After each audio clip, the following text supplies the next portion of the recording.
آج آپ اور ہم جس آئین کے، جس میثاق کی ملی کے چھتری کے نیچے آپ اور ہم سب اکٹھے ہیں، جمعیت علماء اسلام کے کارکنوں، یہ آپ کا اعزاز ہے کہ پاکستان کو یہ متفقہ آئین دینے میں اگر سر فہرست کسی کا نام ہے تو آپ کی جمعیت علماء اسلام اور آپ کی جمعیت علماء اسلام کے قائد ہیں۔ تو جمعیت علماء اسلام نے جس طرح پاکستان میں اس آئین کے دفاع کی جنگ لڑی ہے، بڑے سے بڑا جمہوریت پسند اور آئین کا علمبردار بھی آپ کا مقابلہ نہیں کر سکتا۔ سن 73 کا آئین،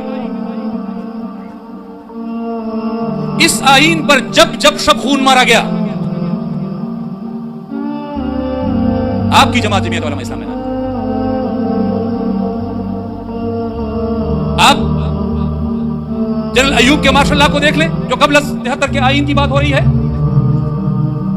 آپ یحییٰ کے ماشاء اللہ کو دیکھ لیں، آپ جنرل ضیاء کے ماشاء اللہ کو دیکھ لیں، آپ جنرل مشرف کے ماشاء اللہ کو دیکھ لیں، آپ کو تمام ماشاء اللہوں میں جب پاکستان کے آئین پر شب خون مارا گیا تو پھر آپ کو میدان میں جمعیت علماء اسلام نظر آئی۔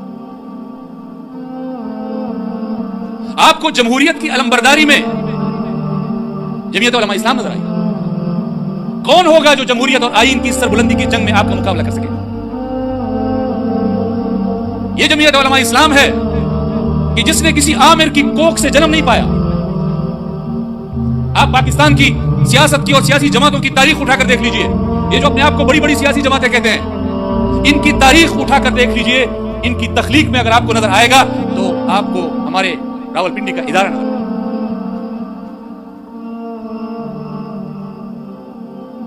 میری جماعت نے تو جس کوکھ سے جنم پایا ہے وہ تو تازہ تازہ مالٹا کے کالے پانی کے جیل گزار کر آیا اور میرے جماعت کی تخلیق کی۔ میرے جماعت کی رگوں میں تو حریت کا خون ہے، غلامی کا خون تو نہیں۔ کون ہوگا ایسا جو آپ کا مقابلہ کر سکے سوشل میڈیا کے میدان میں کہ آپ جب ایک اس کا مقابلہ کرنے کے لیے میدان میں آئے اور وہ آئین کی بات کرے، وہ جمہوریت کی بات کرے، وہ جمہوریت کی علمبرداری کی بات کرے اور آپ کو اس میدان میں شکست دے سکے؟ کون ایسا پیدا ہوگا؟ کون ایسا ہوگا جو آپ کو بیک فٹ پر ڈال سکے، جو آپ کو دفاع میں ڈال سکے؟ آپ اسلام کی بات، لفظ اسلامی جمہوریہ پاکستان، آئین میں یہ لکھوانے والا کہ یہ پاکستان اسلامی بھی ہوگا، یہ جمہوری بھی ہوگا، اس لکھوانے کا کریڈٹ اگر ہے تو آپ کی جماعت جمعیت علماء اسلام اور آپ کے قائد۔ یہ لکھوانے والا کہ یہ جو آئین ہے اس میں کوئی شک قرآن و سنت کے خلاف نہیں آ سکتی، یہ لکھوانے والا بھی آپ کا قائد اور آپ کی جماعت۔ آپ اسی سن 73 کے آئین کو دیکھ لیجئے،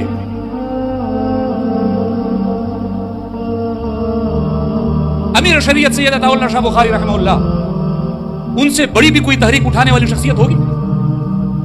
ان سے بڑی بھی کوئی قربانی دینے والی شخصیت ہوگی؟ ختم نبوت کے حوالے سے قادیانیوں کے خلاف تحریک اٹھی، 10,000 سے زیادہ لوگ وہ شہید ہوئے، لاکھوں انسان زخمی ہوئے، بے گھر ہوئے، لیکن ہم قادیانیوں کو غیر مسلم اقلیت قرار نہیں دلوا سکتے۔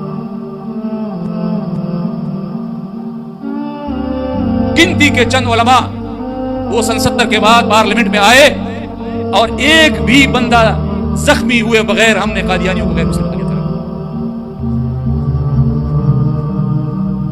آپ پاکستان میں توہین رسالت کے قوانین کو دیکھ لیجئے، آج تک اگر ان قوانین کا تحفظ کسی نے کیا ہے تو آپ کی جماعت جمعیت علماء اسلام۔ آپ بین الاقوامی تحریکات کو دیکھ لیجئے، دنیا میں جہاں جہاں مسلمانوں کے خلاف ظلم ہوا ہے، جہاں جہاں مسلمانوں نے آزادی کی تحریکات اٹھائی ہیں، تو ان تحریکات کے لیے اگر کوئی میدان میں آیا ہے تو آپ کی جماعت جمعیت علماء اسلام۔ آپ برما کو دیکھ لیجئے، آپ کشمیر کو دیکھ لیجئے، اور ابھی آپ فلسطین اور غزہ کو دیکھ لیجئے، آپ فلاحی پاکستان کو دیکھ لیجئے۔ ہم کہتے ہیں اس آئین کی روح سے کہ جی یہ پاکستان فلاحی پاکستان ہوگا. میں جس صوبے میں کھڑا ہوں، مجھ سے پہلے میرے بھائی آصف اقبال داؤزئی صاحب نے کچھ ایک دو جملوں میں یہ بات نمٹانے کی کوشش کی. یہ ایک دو جملوں میں نمٹنے کی چیز نہیں ہے.